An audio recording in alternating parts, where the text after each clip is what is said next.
Alors bonjour à tous. Aujourd'hui, nous continuons notre parcours du jour. Un parcours qui va prendre en considération les chapitres 13 et 14 du livre de la Genèse. Donc nous continuons sur l'histoire d'Abraham et nous allons aujourd'hui voir et connaître davantage ce personnage illustre de l'Ancien Testament en voyant notamment sa grande générosité. Ça sera d'ailleurs l'intitulé de ce parcours à cause du chapitre 13 notamment. Donc nous allons le voir.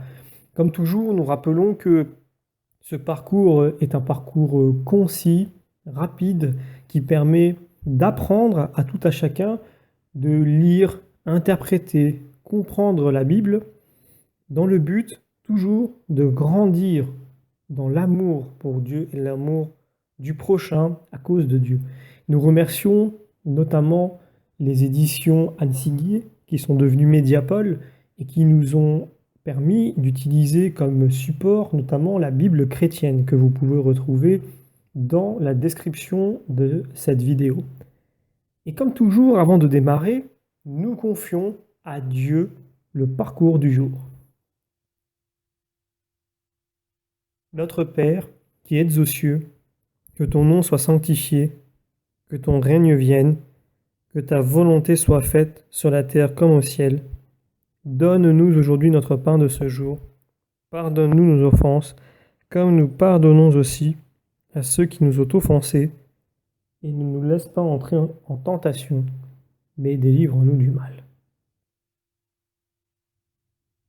Nous confions également à la Vierge Marie, à sa bienveillance et également à sa bonté, ce parcours de ce jour, elle qui est notre mère et qui veille sur ses enfants et qui, à chaque fois qu'elle s'est exprimée, a montré son Fils, car elle est la voie la plus belle, la plus sûre et la plus rapide pour arriver à Jésus. Je vous salue Marie, pleine de grâce, le Seigneur est avec vous. Vous êtes bénie entre toutes les femmes, et Jésus, le fruit de vos entrailles, est béni. Sainte Marie, Mère de Dieu, priez pour nous pauvres pécheurs, maintenant et à l'heure de notre mort. Amen. Également, nous faisons une demande particulière à l'Esprit Saint, afin qu'il puisse corriger les éventuelles imperfections qui peuvent venir de ma part, et également les imperfections de compréhension de chacun des auditeurs, puisque nous savons que la communication est une chose complexe, qui fait qu'on peut comprendre des fois certaines choses d'une façon, alors qu'à la base, l'intention de l'auteur est différente. Donc voilà, nous demandons à l'Esprit Saint de corriger les erreurs éventuelles, qu'elles proviennent de moi-même ou qu'elles proviennent du cœur de celui qui le reçoit. Et nous lui faisons confiance puisqu'il est, lui, le co-auteur de la Bible et qu'il nous a promis par l'intermédiaire notamment de Jésus-Christ. C'est lui qui nous le dit. Demandez et vous recevrez. Eh bien, nous demandons d'entrer dans l'intelligence des Saintes Écritures et évidemment, l'Esprit Saint l'acceptera si cela part d'une bonne intention. Alors, je commence sans plus attendre la lecture des 2 premiers versets du chapitre 13 du livre de la Genèse. Abraham était très riche en troupeaux, en argent et en or. Alors j'ai volontairement coupé le verset en question pour qu'on puisse bien se concentrer sur ce passage-là. Et on peut d'ores et déjà faire un parallèle avec la première lettre aux Corinthiens, chapitre 16. L'un d'entre vous, ayant un procès avec un autre, ose le faire arbitrer chez les injustes et pas chez les saints. Ne savez-vous pas que les saints jugeront le monde entier? C'est déjà un échec pour vous que d'avoir des procès entre vous. Pourquoi n'acceptez-vous pas plutôt l'injustice? Pourquoi ne vous laissez-vous pas plutôt dépouiller? Au contraire, c'est vous qui faites l'injustice, c'est vous qui dépouillez, et cela entre frères. Je lis également un passage de l'Évangile selon saint Luc, chapitre 12. Quelqu'un dans la foule lui dit « Maître, dis à mon frère de partager l'héritage avec moi. » Mais il répondit « Ami, qui m'a établi arbitre entre vous pour faire vos partages ?» Et également Philémon, chapitre 2. Ne visez pas chacun votre propre intérêt, mais plutôt celui des autres. Alors pourquoi est-ce que je lis les passages en question, alors que pourtant je n'ai lu que le premier verset, une partie d'ailleurs, il me semble même que c'est le deuxième verset. Eh bien, cette fois-ci, j'ai choisi de faire à l'inverse. J'ai choisi de mettre d'abord les textes parallèles avant la lecture du chapitre, et je vais la continuer, et vous allez voir que véritablement, cela va nous éclairer. Abraham était très riche en troupeaux, en argent et en or. Lot, qui accompagnait Abraham, avait lui aussi des brebis, des bœufs et des tentes, et le pays ne leur suffisait pas pour habiter ensemble parce qu'ils avaient acquis de grands biens. Il y eut une querelle entre les bergers du troupeau d'Abraham et les bergers du troupeau de Lot.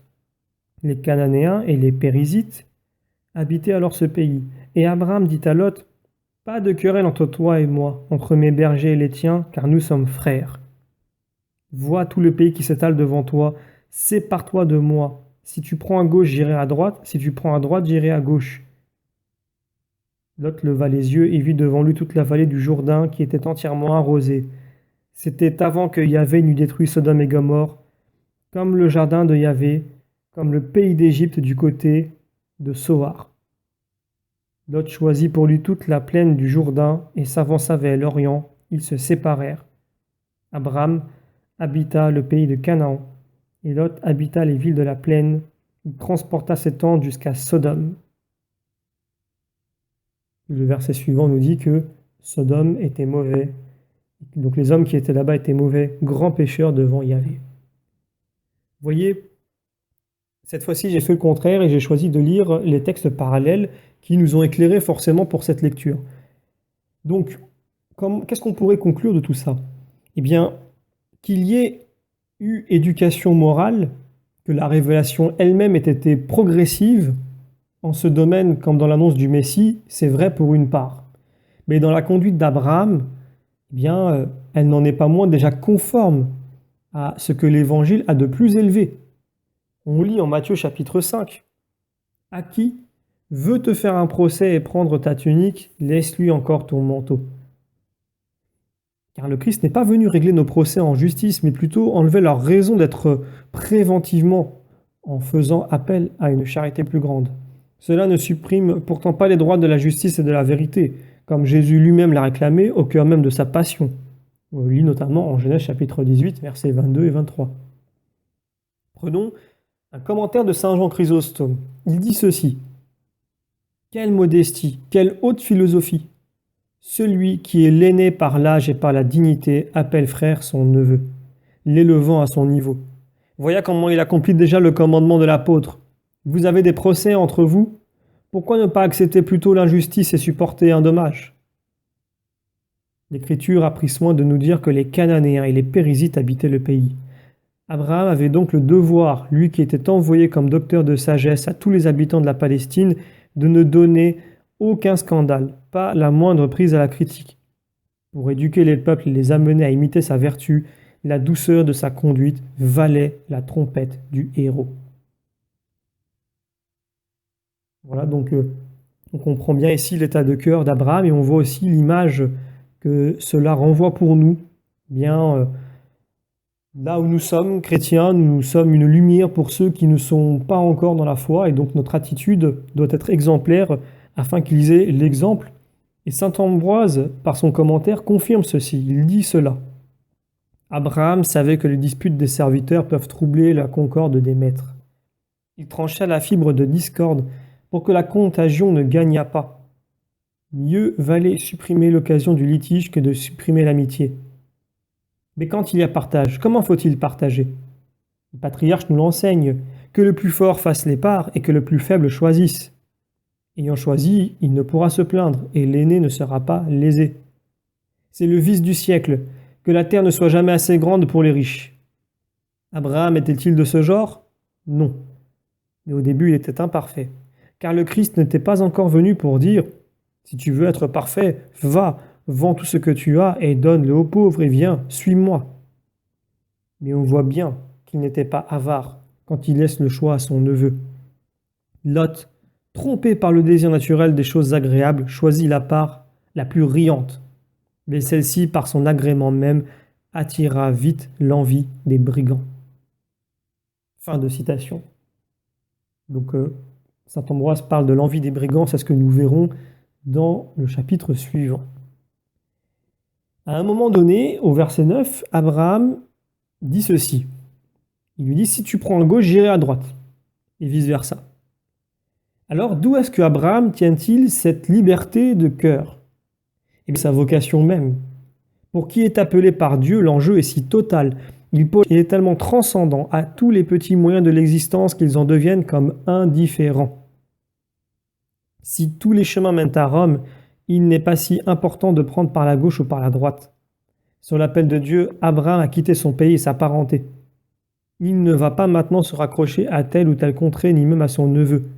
Il continue dans le même sens de renoncement. Sépare-toi de moi, conseille-t-il. Donc voilà, ici nous comprenons que l'appel de Dieu est total. C'est quelque chose qui fait que même les querelles, qui peuvent pourtant des fois nous impliquer pleinement, sont très secondaires, inutiles et sont vraiment en termes d'enjeu bien inférieurs à l'appel de Dieu. Je reprends le verset 13 que je n'avais pas lu en entier tout à l'heure. Or, les hommes de Sodome étaient mauvais, grands pécheurs devant Yahvé. Eh bien, on voit que le choix de Lot ne s'est pas basé sur ces critères-là. Lot a choisi sur la fertilité de la région, et non sur la conduite des habitants au milieu desquels il aurait à vivre. C'est une politique à courte vue qui se retourne contre lui, car le pays sera ravagé d'abord par les roitelets coalisés que l'on verra au chapitre 14, avant de devenir mer morte, que nous verrons au chapitre 19. Surtout, Lot et ses descendants y auront perdu l'héritage spirituel de la bénédiction d'Abraham. Alors l'image, pour nous, elle est évidente, puisque plusieurs fois, il nous arrive de préférer choisir un confort ou un investissement, entre guillemets, à la court terme. Donc quand je dis investissement, évidemment, c'est dans le sens très large du mot, un investissement de soi-même, où, voilà, vous l'avez compris, eh bien, à court terme, on peut être tout à fait perdant, puisque Lot, qui s'est laissé avoir par la fertilité d'une région et qui n'a pas vu les mœurs mauvaises des habitants, n'a pas vu justement le danger qu'il pouvait y avoir à être corrompu par cet entourage-là. Et donc, cette image-là, on la verra dans le chapitre 14. Je continue la lecture avec les versets 14 à 17. Yahvé dit à Abraham, après que Lot fut séparé de lui, lève les yeux et regarde du lieu où tu es vers le nord et vers le midi, vers l'orient et vers l'occident. Tout le pays que tu vois, je te le donnerai, à toi et à ta descendance pour toujours, et je ferai que ta descendance sera nombreuse comme la poussière de la terre. Si l'on peut compter la poussière de la terre, on comptera aussi ta postérité. Lève-toi, parcours le pays en long et en large, car je te le donnerai. Voilà, donc le Seigneur ici va confirmer ses promesses, et de façon toujours plus expresse, bien qu'en différant toujours leur plein accomplissement. C'est vraiment la ligne de fait de cette vie d'Abraham. La liste des références est à elle seule éloquente. On trouve notamment cette liste au chapitre 12, verset 9 et suivant que nous avons commenté. Ici, la promesse initiale d'être père d'une nation qui s'établirait sur la terre de Canaan s'élargit sans mesure, à perte de vue et sans compter, comme la poussière de la terre. Et en cela, on peut notamment lire les textes parallèles, Matthieu chapitre 8 et Galates chapitre 3. Donc Matthieu chapitre 8, je vous le dis, beaucoup viendront de l'Orient et de l'Occident et prendront place au festin avec Abraham, Isaac et Jacob dans le royaume des cieux. Galates chapitre 3, les promesses s'adressaient à Abraham et à sa descendance. Dieu n'a pas dit à tes descendants au pluriel, mais à ta descendance, comme pour désigner un seul, le Christ.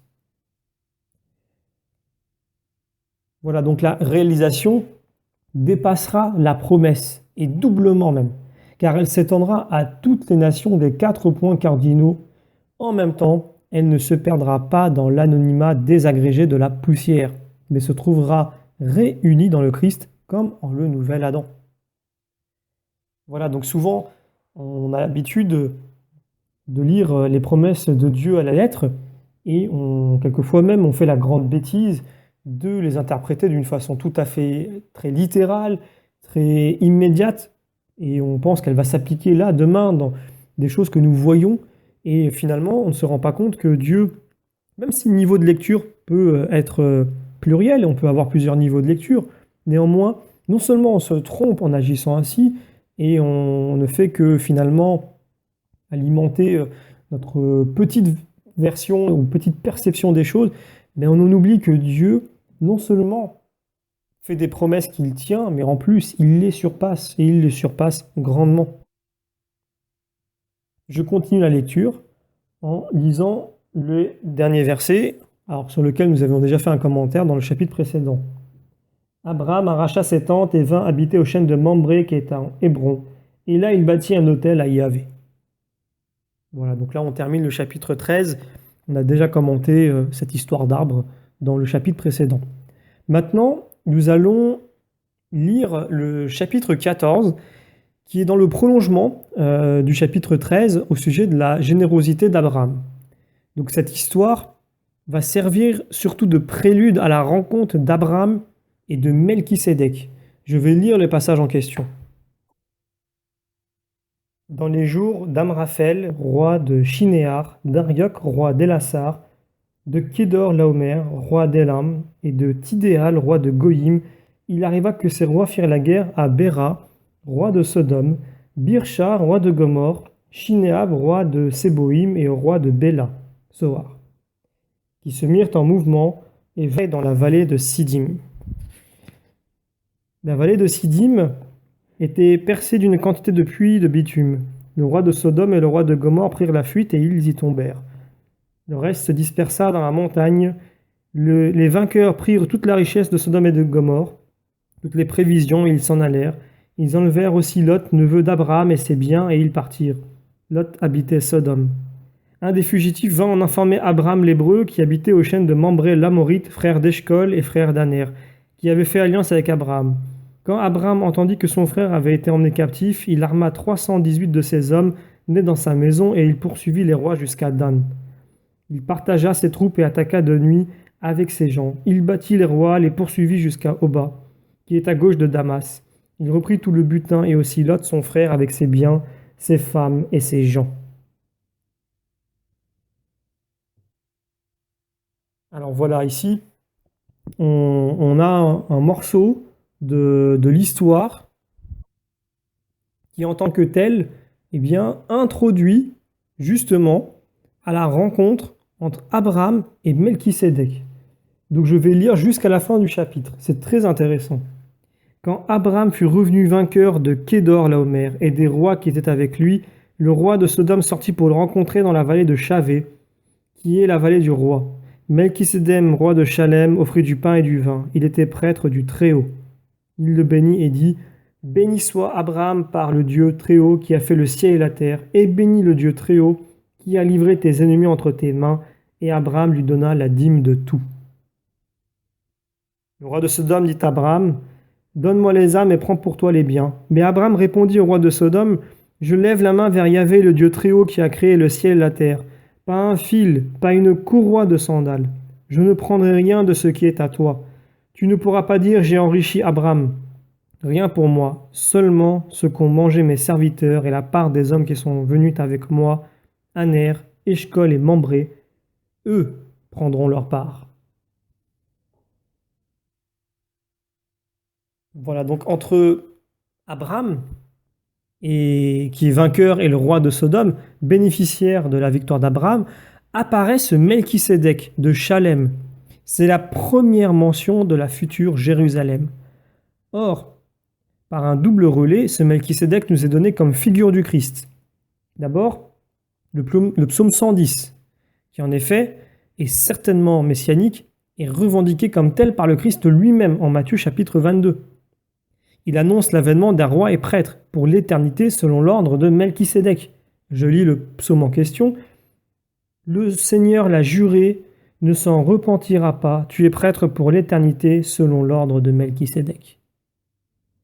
Et ensuite, l'Épître aux Hébreux, le chapitre 7 tout entier, en conclut que l'Écriture même, par le psaume 110 que je viens de lire, réfère ce Melchisédek au Christ, Fils de Dieu.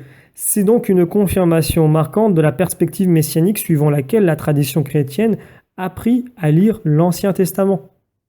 Je vais donc lire tout d'abord ce chapitre 7 de la lettre aux Hébreux et après je lirai un commentaire de saint Jean Chrysostome sur l'ensemble. Ce Melchisédek, roi de Salem, prêtre du Dieu Très-Haut, qui se porte à la rencontre d'Abraham quand celui-ci revient après avoir vaincu les rois, qui bénit Abraham et à qui Abraham donne la dîme de tout, qui est d'abord appelé roi de justice puis encore roi de Salem, c'est-à-dire roi de paix, sans père, sans mère, sans généalogie, n'ayant ni commencement de jour, ni terme de sa vie, et que l'Écriture réfère au Fils de Dieu.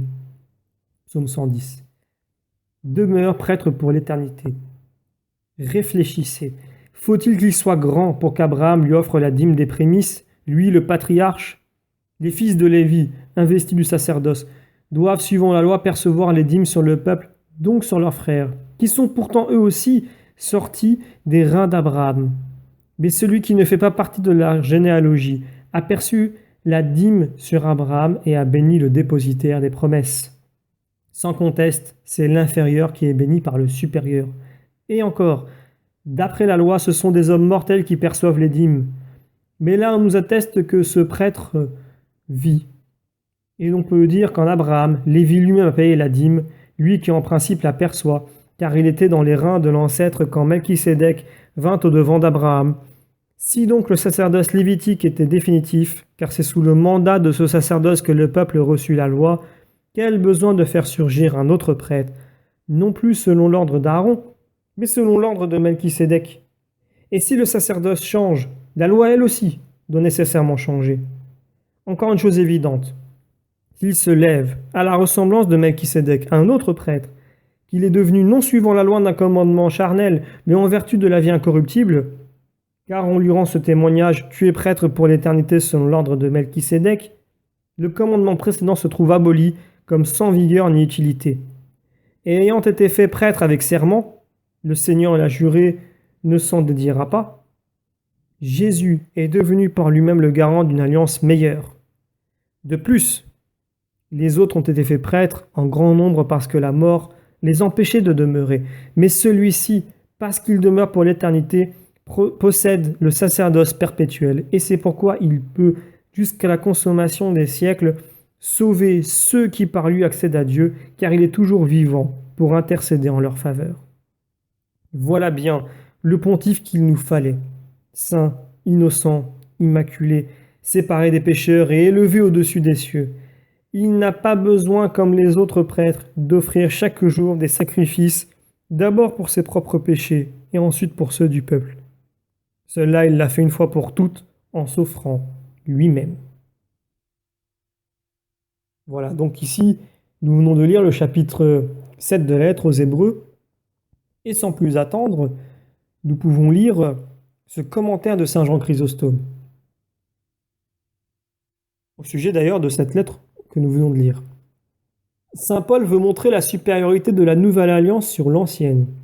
Nous avons déjà dit qu'il utilise le type comme un élément de crédibilité en faveur pour aider la foi des auditeurs.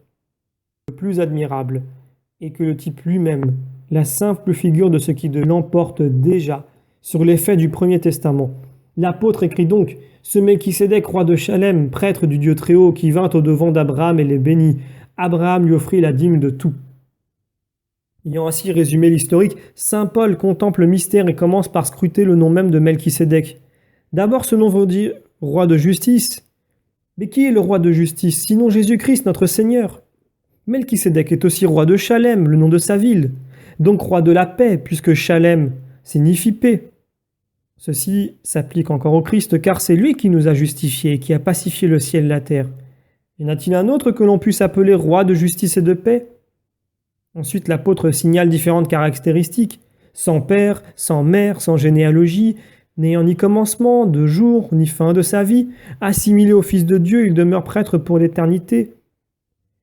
De Melchisédek, nous ignorons le commencement de ses jours, et la fin de sa vie, parce qu'ils ne sont pas mentionnés dans l'Écriture. Nous ignorons aussi le commencement et la fin du Christ, mais pas pour la même raison. Melchisédek est la figure, son commencement et sa fin ne sont pas écrits dans le livre. Jésus est la vérité, et simplement il n'a pas de commencement ni de fin. De même les noms. Pour Melchisédek, roi de justice et roi de paix ne sont que des appellations. En Jésus, au contraire, nous avons la vérité des choses. Le Fils n'a pas de commencement. Il a un Père, sinon comment serait-il Fils? Mais il n'a ni commencement ni fin. Et il bénit le dépositaire de la promesse. Comme la promesse était pour les Juifs le comble de l'honneur, saint Paul montre que la logique et le sens commun donnent le pas à Melchisédek sur Abraham. Sans contredit, c'est le supérieur qui bénit l'inférieur, donc la simple figure du Christ est au-dessus même d'Abraham. Donc fin de citation. Voilà, en somme, la figure de Melchisédek, telle que la dégage l'Épître aux Hébreux, éclaire notre compréhension du Christ lui-même sur les points suivants qui sont essentiels. Le premier, le Christ est en même temps roi, le Seigneur, dont l'avènement est annoncé au psaume 110, et prêtre selon l'ordre de Melchisédek. En deuxième, le pain et le vin préfigurent son sacrifice. Le Christ exerce son sacerdoce selon l'ordre de Melchisédek, car il offrit le pain et le vin en disant « Ceci est mon corps, ceci est mon sang ». Et ainsi il s'offrit lui-même en véritable sacrifice pour Abraham, l'homme de la foi, et il le bénit. Donc là je lis Rupert de Dutz, « Car c'est par son sang qu'il acquit la bénédiction, c'est-à-dire la rémission des péchés, pour Abraham et pour tous les élus qu'il attendait depuis l'origine du monde. » Donc il est vrai que l'hébreu, traduit par « il offrit du pain et du vin », signifie plus littéralement « faire sortir », ce que certains interprètent aujourd'hui comme si Melchisédek avait seulement fourni nourriture et boisson aux quelques 300 membres de la tribu patriarcale. Mais pourquoi donc le rédacteur de la Genèse éprouverait-il le besoin de préciser sitôt après « il était prêtre du Très-Haut », sinon pour expliquer l'acte proprement sacerdotal d'offrir le sacrifice? Ajoutons que, si l'on y tient, le Christ est figuré par Melchisédek en cela aussi que lui-même a fourni la nourriture lors de la multiplication des pains. Mais ce miracle était justement signe du vrai pain, descendu du ciel, qu'il était lui-même, et donnerait à communier de par le sacrifice, où il serait non seulement le prêtre et l'offrant, mais également la victime. Troisièmement, la religion de Melchisédek est la même que celle d'Abraham, s'adressant au même Dieu universel, créateur du ciel et de la terre, et elle s'exprime en une même prière de bénédiction. Donc si en effet, en Genèse chapitre 12, versets 2 et 3, on nous a révélé la bénédiction de Dieu, que nous avons hérité d'Abraham, et qui nous est en définitive donnée dans le Christ, Melchisédek nous enseigne comment l'homme peut et doit en retour bénir Dieu et bénir les autres. Déjà Noé ancrait sa bénédiction de Sem dans la bénédiction à Yahvé. Dieu de Sem, nous lisions en Genèse chapitre 9. Ces deux bénédictions se commandent en effet l'une l'autre comme le double précepte de la charité. Nous lisons « Béni est le Dieu très haut qui a livré tes ennemis entre tes mains ». Eh bien, l'impiété fondamentale est de prétendre ne rien devoir qu'à soi-même. Et de surcroît, c'est manifestement faux, car il a bien fallu recevoir d'abord au moins la vie, et avec elle tout le reste. Nous lisons en 1 Corinthiens chapitre 4, verset 7. « Qu'as-tu que tu n'aies reçu? Et si tu as reçu, pourquoi te glorifier comme si tu n'avais pas reçu ?» Mensonge toujours séduisant depuis le paradis terrestre jusqu'à aujourd'hui. À l'inverse, l'homme religieux se plaît à reconnaître sa condition de créature, reconnaître au sens à la fois de se voir dans le vrai et à celui de remercier Dieu. C'est cette action de grâce qui s'exprime dans la prière juive type, que ce soit celle du Birkat Hamazon,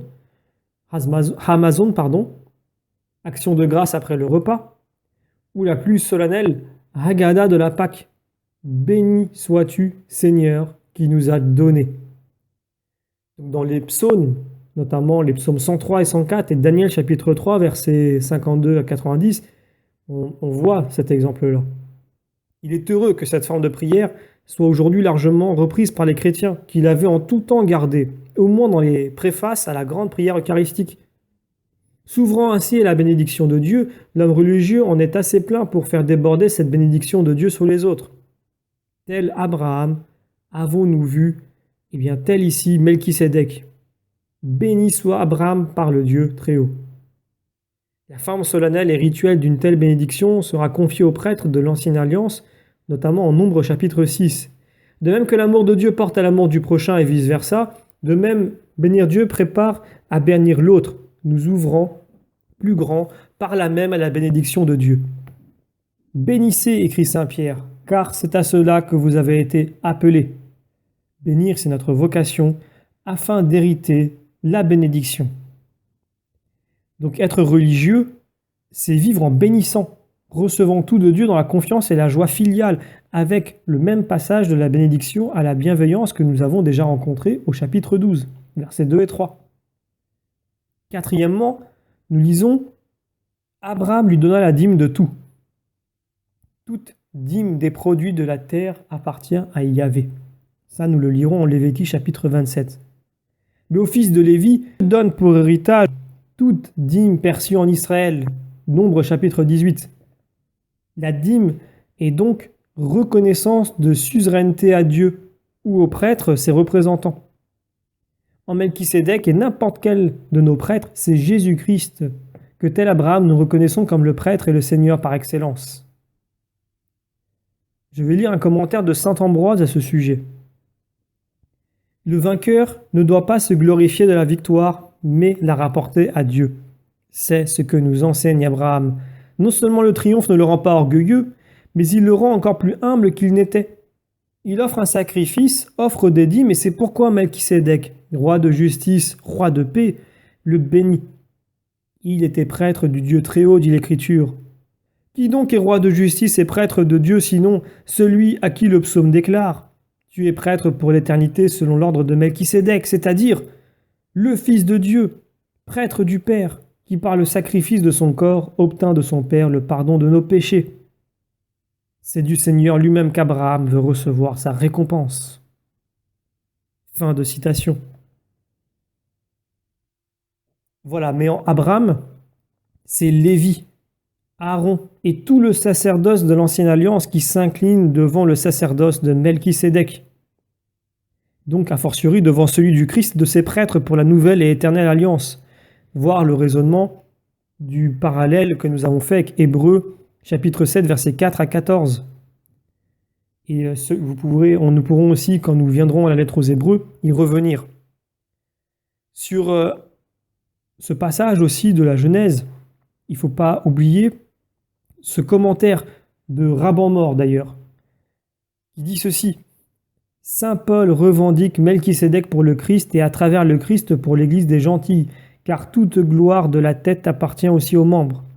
Melchisédek, le prêtre incirconcis, a béni Abraham, père de la circoncision, et en Abraham Lévi, et par Lévi Aaron, souche de la lignée sacerdotale. D'où il ressort que le sacerdoce de l'Église incirconcise, a béni le sacerdoce circoncis de la synagogue. Et enfin, je terminerai avec ce 5e point, prêtre pour l'éternité.